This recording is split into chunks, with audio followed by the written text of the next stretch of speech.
அதனுடைய 8வது வசனம், கர்த்தர் என் அழுகையின் சத்தத்தை கேட்டார். ஆண்டவர் உங்க அழுகையின் சத்தத்தை கேட்டார் என்று வேதம் சொல்லப்பட்டிருக்கிறது. இன்றைக்கு உங்களை அழப்படுத்துகிற மனிதர்கள் உண்டு. உங்களை அழப்படுத்தி சிரிக்கிற கூட்டங்கள் உண்டு. அழுது அழுது நீங்கள் பலன் இல்லாமல் போயிருக்கலாம். என்னுடைய அழுகைக்கு ஒரு முடிவு வராதா? என்னுடைய அழுகை என்றைக்கு களிப்பாய் மாறும்? ஏன் இந்த மனிதர்கள் என்னை அழ வைத்துக் கொண்டிருக்கிறார்கள்? ஏன் இந்த மனிதர்கள் என் கண்களில் இருந்து கண்ணீரை வரவழைத்துக் கொண்டிருக்கிறார்கள்? இவர்களுக்கு நான் என்ன செய்தேன்? ஏன் எனக்கு மட்டும் இந்த சோதனை? ஏன் எனக்கு மட்டும் இந்த அழுகை என்று புலம்பிக் கொண்டிருக்கிறீங்களா? கர்த்தர் சொல்றார், உங்க அழுகையின் சத்தத்தை நான் கேட்டேன்னு சொல்லி. அக்கிரமக்காரரே, என்னை விட்டு அகண்டு போங்கள். உங்களை அழ வைத்துக் கொண்டிருக்கிற மனிதர்களை உங்களை விட்டு கர்த்தர் அகற்றி போடுவார்.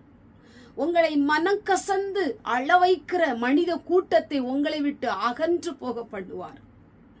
நீங்கள் எதை நினைத்து அழுது கொண்டிருக்கிறீர்களோ, யாரை நினைத்து அழுது கொண்டிருக்கிறீர்களோ, உங்களுடைய அழுகைக்கு காரணமானவர்கள் யார் என்பதை கர்த்தர் அறிந்திருக்கிறார்.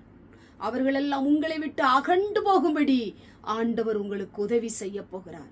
உங்களுடைய அழுகையின் கண்ணீர் துளி அவளுடைய பாதத்தை நனைத்து கொண்டு வருகிறது. ஆண்டவர் கண்ணீர் வடித்த தேவன்.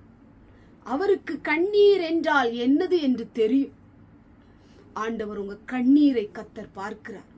உங்க கண்ணீருக்கு பின் இருக்கிற வேதனை அவர் பார்க்கிறார். உங்க கண்ணீர் எதனால் வருகிறது என்கிற சூழ்நிலையை கர்த்தர் பார்க்கிறார். உங்களை அழ வைத்தவர்கள் யார் என்று அறிகிற தெய்வம். அவர்களுக்கு முன்பாக நீங்கள் சந்தோஷமாய், மகிழ்ச்சியாய், களிப்பாய், தலை நிமிர்ந்து மேன்மையாய் இருக்கும்படி ஆண்டவர் செய்ய போகிறார். ஆண்டவர் கண்ணீரை துடைக்கிறவர், அழுகையை அவர் கேட்கிறவர், உங்க கண்ணீரின் துளிக்கு முற்றுப்புள்ளி வைக்கிறவர். இனி அழாதே என்று சொல்லி அழுகைக்கு பலனை கொடுக்கிற தெய்வம் உங்களோடு கூட இருக்கிறார். கலங்காதீங்க, அழாதீங்க.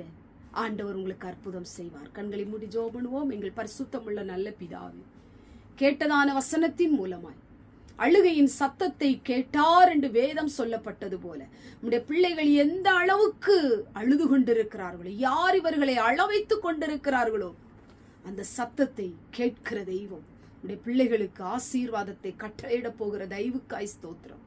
இயேசுவின் மூலம் ஜெபிக்கிறோம் பிதாவே, ஆமென்.